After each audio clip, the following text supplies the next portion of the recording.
Sud Radio, l'invité politique,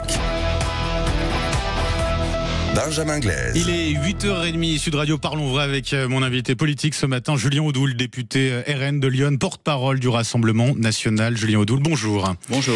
Et merci d'être avec nous ce matin sur Sud Radio. C'était hier le moment de vérité de François Bayrou.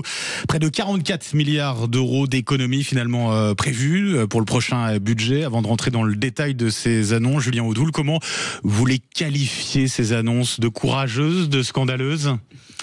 François Bayrou s'est assis sur la catapulte et visiblement, il a envie de couper la corde. Voilà, je pense que M. Bayrou veut quitter son poste à Matignon, il veut être censuré et tout ce qu'il a dit hier, toutes les provocations qu'il a pu annoncer, effectivement, si elles restaient en l'état, vont nous inciter à censurer parce qu'elles sont inacceptables. Inacceptables parce que la situation du pays est cataclysmique d'un point de vue des gaspillages d'argent public. Moi, je parle de gaspillage sur la fraude sociale. On l'a appris il y a quelques instants, le gouvernement qui prévoit 29 milliards d'euros d'augmentation des dépenses publiques pour l'an prochain. En fait, on est dans la fuite en avant d'un système à bout de souffle. Je rappelle que la dette s'est envolée sous la présidence de M. Macron. Depuis 8 ans, c'est 1100 milliards d'euros de dettes supplémentaires. Il y a eu le Covid entre-temps. Oui, bien sûr, mais surtout la mauvaise gestion, surtout le refus de s'attaquer au véritable gaspillage qui gangrène les finances publiques, les contributions à l'Union européenne, la fraude sociale, l'immigration, les comités Théodule. Tout ça nous coûte un pognon de dingue. Il a prévu des contrôles sur la fraude sociale. Non, mais des contrôles, tout ça encore une fois, est de la poudre de perlimpinpin, comme dirait l'autre, mais il n'y a aucune volonté de réduire le train de vie de l'État, si ce n'est à flageller, à pulvériser le pouvoir d'achat des Français. Et ça, c'est insupportable. Les Français sont capables d'entendre qu'il faut faire des efforts à condition que l'État, le gouvernement, fasse d'abord les efforts que lui refuse de mettre en œuvre. François Bayrou qui disait hier, notre pronostic vital en tant que nation est engagé. Sur le constat, en tout cas, vous le partagez ? C'est surtout le pronostic vital du gouvernement qui est engagé. Très clairement, quand vous voyez un pouvoir qui est aussi entêté, aussi têtu, et qui ne veut jamais réduire la voilure, qui ne veut jamais lutter contre ces totems. Il y a 2 totems qui ne veut jamais toucher, c'est l'immigration de guichet social. Pas un mot lors de cette interview qui nous coûte un pognon de dingue. Ça a été une faute, ça ? Bien sûr, c'est une faute. De ne pas prononcer une seule fois le mot immigration. C'est une faute, mais c'est tellement révélateur.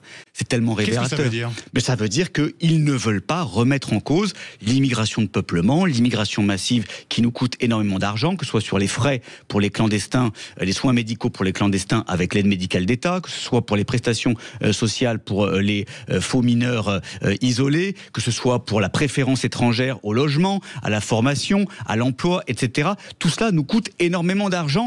Or, les Français doivent faire des efforts, les migrants et les étrangers, jamais. Tout ça, c'est insupportable. Pareil pour l'Union européenne. L'année blanche qui nous est demandée par M. Bayrou, qui est une purge sociale et fiscale, c'est 7 milliards d'euros qui seraient économisés pour augmenter le budget européen de 7 milliards d'euros. Donc très clairement, là, nous sommes très très loin du compte. Et M. Bayrou, s'il ne revoit pas radicalement sa copie, effectivement, il sautera très rapidement. Vous voterez, dans ces cas-là, si le budget reste en l'état, vous voterez la censure. Bien évidemment, mais nous l'avons annoncé. Les Français, aujourd'hui, qui sont dans une situation extrêmement difficile, ne peuvent pas accepter une punition supplémentaire. Les Français attendent de leur gouvernement qu'il soit responsable, c'est-à-dire qu'il fasse les économies nécessaires. Je le dis, il y a énormément d'argent à récupérer. Cet argent aujourd'hui qui est dilapidé, qui est l'argent qui est volé aux Français chaque année. Avant de revenir dans le détail sur ces économies annoncées, proposées par François Bayrou, il y a une mesure qui a particulièrement marqué les esprits, c'est la suppression de 2 jours fériés. François Bayrou qui propose en l'occurrence le lundi de Pâques et le 8 mai. Pour vous, c'est hors de question ? Oui, c'est hors de question. C'est une atteinte à notre mémoire nationale combattante. C'est une insulte faite aux soldats français qui sont tombés lors de la Seconde Guerre mondiale, dans la guerre contre le nazisme. Il y a toujours le 11 novembre qui serait conservé. Mais le 8 mai est une date extrêmement importante. Et puis le lundi de Pâques... Parce que la victoire face au nazisme... Oui, bien sûr. Le lundi de Pâques, c'est une atteinte contre nos racines chrétiennes. Voilà, vous avez deux religieux. Vous avez deux symboles Et puis c'est aussi une attaque contre la France du travail. Voilà. Les Français qui travaillent, qui bénéficiaient de ces jours fériés sont évidemment visés par cette provocation qui n'a qu'un seul but, finalement, se dédouaner de ses responsabilités dans l'effondrement économique de notre pays. Ça veut dire que si François Bayrou décide de changer les dates, de choisir d'autres dates, que le lundi de Pâques ou le 8 mai, ce sera toujours non pour vous? Ce sera toujours non. François Bayrou doit radicalement changer sa copie. Je ne pense pas qu'il en ait la capacité et surtout l'intention. C'est-à-dire, pourquoi? Je pense qu'il est... Il a laissé la porte ouverte à toute proposition, notamment de votre bien part, sûr. de la part du RN. Ça fait des mois et des mois que le Rassemblement national propose, soumet des pistes d'économie, notamment lors de nos contre-budgets. Nous proposerons dans quelques semaines un contre-budget. Rien. Mais en fait, il reprend la feuille de route de Monsieur Barnier et je pense qu'il aura la même sanction que Monsieur Barnier. Il est pire ou pas que Michel Barnier, selon vous? Mais je pense que c'est le même système. C'est le même système qui veut infliger aux Français des punitions fiscales, qui veut faire payer aux Français le prix de l'incompétence de ces différents gouvernements qui n'ont pas su gérer le pays et qui ont fait exploser la dette.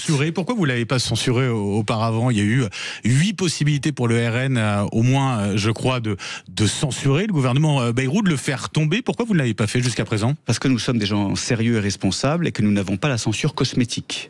Là, pour le coup, avec ce budget, il y aura une vraie raison de le censurer. Il y aura une orientation politique et économique qui va être tracée. Et nous l'avons dit, à chaque fois qu'on porte atteinte au pouvoir d'achat des Français, à chaque fois qu'on s'attaque aux entreprises, qu'on s'attaque aux collectivités, aux familles ou aux retraités, nous sommes là pour défendre leurs intérêts et donc pour barrer la route au gouvernement. Jean-Luc Mélenchon qui appelle à faire partir Bayrou, vous allez lui faire ce plaisir ou pas, Julien Audoul?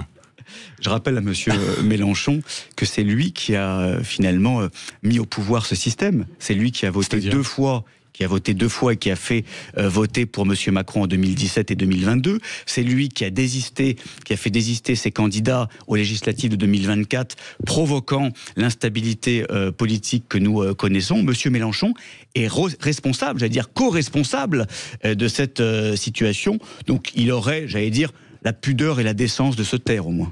Revenons sur les annonces dans le détail. Gel des pensions pour les retraités, elles ne seront pas alignées sur l'inflation. Suppression de l'abattement fiscal de 10%, remplacé par un forfait annuel de 2 000 €. Ces mesures, elles sont injustes selon vous ? Ces mesures sont totalement ahurissantes au regard, je le dis, de la situation économique et sociale de notre pays, au regard de l'envolée des prix à tous les niveaux. Le reste à vivre des Français s'est considérablement amenuisé. Or, ce que nous propose M. Bayrou, en fait, c'est une stagnation.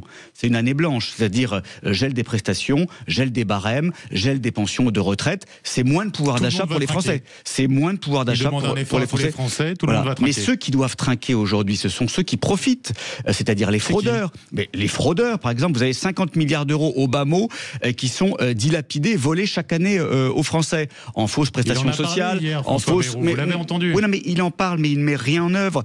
Vous avez aussi de l'argent qui est volé avec les contributions à l'Union européenne. Pourquoi nous sommes des contributeurs perdants? Pourquoi nous versons toujours plus au budget de l'Union européenne qui ne nous rapporte rien, si ce n'est des privations de souveraineté, qui ce n'est des dictates, des punitions à la fois pour notre industrie, pour notre agriculture. Et puis vous avez l'immigration qui est l'éléphant dans le couloir. Cet éléphant que le gouvernement, que les différents pouvoirs ne veulent jamais attaquer, mais qui est une vraie piste d'économie et surtout qui doit assurer la sécurité des Français. 2026, année blanche, ce sont des hausses d'impôts très clairement déguisées selon vous? C'est une purge sociale et fiscale, c'est une hausse d'impôts qui n'en dit pas le nom, et je le dis, ce sera encore une fois l'un des motifs d'une censure si M. Bayrou ne change pas de braquet. Censure, ok.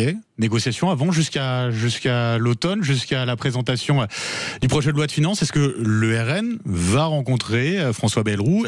Est-ce qu'il va négocier avec lui? Mais le Rassemblement national proposera une autre voie, comme il le fait chaque année, proposera un contre-budget avec des pistes, juste avant le budget, dans les débats budgétaires, avec des pistes d'économie extrêmement claires, avec des orientations justes, avec des orientations sociale, avec une réduction du train de vie de l'État, avec la suppression de tous les comités Théodule, de toutes les agences inutiles, que ce soit l'ADEME, que ce soit le CESE, que ce soit le service public de l'audiovisuel qui nous coûte un pognon de dingue pour nous dire qu'on est raciste et autres. Il y a énormément d'argent à récupérer que les Français ne supportent plus de payer. Voilà, donc nous proposerons des orientations très claires au gouvernement, libre à lui de les récupérer. Malheureusement, avec ce gouvernement comme les précédents, il y a toujours une volonté de passer en force qui se solde régulièrement par un blocage et une censure. Julien Audoul, je le rappelle, vous êtes député Lyon, porte-parole du Rassemblement national. Suppression de 3000 postes de fonctionnaires pour l'année prochaine, puis les années suivantes, non-remplacement d'un fonctionnaire sur 3 partant à la retraite. Les fonctionnaires aussi payent le prix fort dans ce budget. Oui, alors quand c'est pas les retraités qui sont ciblés, ce sont les fonctionnaires qui sont finalement taxés d'être responsables de tous les maux de la société, de la situation économique de notre pays. Tout cela est irresponsable. François Bayrou a cherché des boucs émissaires ? Oui, c'est assez facile. En fait, quand on ne veut pas montrer sa culpabilité, la responsabilité de la politique que l'on mène, quand on cherche finalement à s'exonérer de ses fautes, on cherche à divertir, à faire en sorte que les Français ciblent certaines catégories. Il n'y a pas trop de fonctionnaires aujourd'hui en France selon vous. C'est pas trop de fonctionnaires. Il y a évidemment une fonction publique qu'il faut certainement débureaucratiser, notamment à l'hôpital, notamment dans l'éducation nationale. Mais concernant la police, concernant la justice, concernant les services publics de proximité, il n'y a pas trop de fonctionnaires. Quelquefois, il n'y a pas assez d'humains, justement. En revanche, il y a de la mauvaise fonction publique, il y a de la mauvaise dépense publique, il y a énormément de gaspillage. Il y a du millefeuille territorial. Par exemple, ce millefeuille territorial qui a été un non-sens économique et budgétaire, je pense qu'il y a énormément d'économies à faire là-dessus. François Bayrou qui propose par ailleurs une contribution solidaire pour les plus hauts revenus. Est-ce que vous y êtes favorable au RN ? Nous sommes favorables à un moratoire fiscal. La France est la première puissance fiscale du monde, c'est-à-dire que les Français sont les plus matraqués d'impôts. Ils payent énormément d'impôts. Les plus riches payent trop d'impôts aujourd'hui en France. Je veux dire, à un moment donné, c'est pas la question des plus riches, c'est pas la question des moins riches, c'est la question aujourd'hui. Là, sur la contribution solidaire, ça l'est. C'est la question d'un État obèse qui est avide d'argent public, qui est avide d'impôts et qui ne cherche qu'à taxer. Donc pour le RN, pas d'impôts supplémentaires et notamment pour les plus riches, pas d'impôts supplémentaires. Mais je pense qu'aujourd'hui, ce qu'il faut mettre en œuvre, c'est une politique de réduction des gaspillages, de réduction des dépenses, d'économie de bon sens, avant de faire peser à n'importe quelle catégorie le prix de l'incompétence politique. Parce que c'est ça, en fait, ce sont de mauvais choix politiques qui ont entraîné notre pays dans le gouffre, avec ces 3300 milliards d'euros de dette. Rendez-vous compte, en 2029, le remboursement de la dette sera le premier budget de l'État, avec 100 milliards d'euros par an. Ça, c'est l'œuvre de M. Macron et de tous ceux qui l'ont précédé. Pour les entreprises, il y a du concret, moins de subventions, d'aide publique contre plus de simplification. C'est gagnant-gagnant, ça ? Non, c'est perdant-perdant. Malheureusement, ce qu'on a donné d'une main, en fait, on le retire de l'autre. Il faut considérablement alléger le poids des normes, le poids des taxes, le poids des contraintes pour nos entreprises. Il faut libérer le travail. On le voit bien. Tous les chefs d'entreprise, je le vois dans mon département de Lyon, concrètement, mais notamment en incitant à des augmentations de salaire en contrepartie de baisse de charges, de baisse de cotisations patronales. Ça marche, ça ? Oui, bien sûr que ça marche. En fait, ce n'est pas mis en œuvre, mais bien sûr que ça marche. Il faut libéraliser le travail, il faut revaloriser le travail. Il y a eu des efforts quand même ces dernières années là-dessus. Il y a eu des efforts surtout de communication. Il faut avoir l'honnêteté de dire que derrière la communication, il n'y a pas eu les actes nécessaires. Il faut faire en sorte aussi que nos entreprises soient prioritaires dans la commande publique, ce qui est une vraie aide et un vrai soutien. Et puis le protectionnisme intelligent, le patriotisme économique doivent guider l'action publique. Et ce sera la politique qui sera menée par le Rassemblement national avec Jordan Bardella et Marine Le Pen. 5 milliards d'euros d'économies sur la santé, doublement de la franchise médicale qui passerait de 50 à 100 euros. Médicaments moins bien remboursés, ça a toujours été une ligne rouge pour le RN. Bien sûr, quand vous avez un Français sur 3 qui n'arrive pas à se soigner pour des raisons économiques, bon nombre de nos compatriotes qui vivent dans des déserts médicaux, qui sont totalement déconnectés de l'offre de soins, et que vous avez un pouvoir qui continue finalement dans cette punition, dans cette spoliation, c'est insupportable, et j'allais dire que ça participe d'une politique profondément injuste, profondément déconnectée, et j'allais dire dire, profondément inhumaine. Julien Audoul, un mot peut-être positif pour terminer. Ça va être compliqué. Si vous deviez reconnaître, allez, une qualité à François Bayrou, ce serait laquelle, Julien Audoul ? C'est très compliqué. Une qualité, j'allais dire, son humour à ses dépens. C'est-à-dire ? C'est-à-dire qu'il nous fait rire quelquefois. Il nous désarçonne quelquefois par une légèreté, par une déconnexion. Peut-être par un je m'en foutisme aussi, parce qu'on sent beaucoup de je m'en foutisme dans sa stratégie ou dans son absence de stratégie. Mais sinon, les Français, je pense, ne voient pas beaucoup de qualité à un pouvoir qui veut leur infliger toujours plus de taxes, toujours plus d'impôts, toujours plus de sanctions, sans que ce pouvoir ne se remette en question. Julien Audoul, je le rappelle, député RN de Lyon, porte-parole du Rassemblement national. Un grand merci d'avoir été avec nous ce matin sur Sud Radio et très belle journée à vous.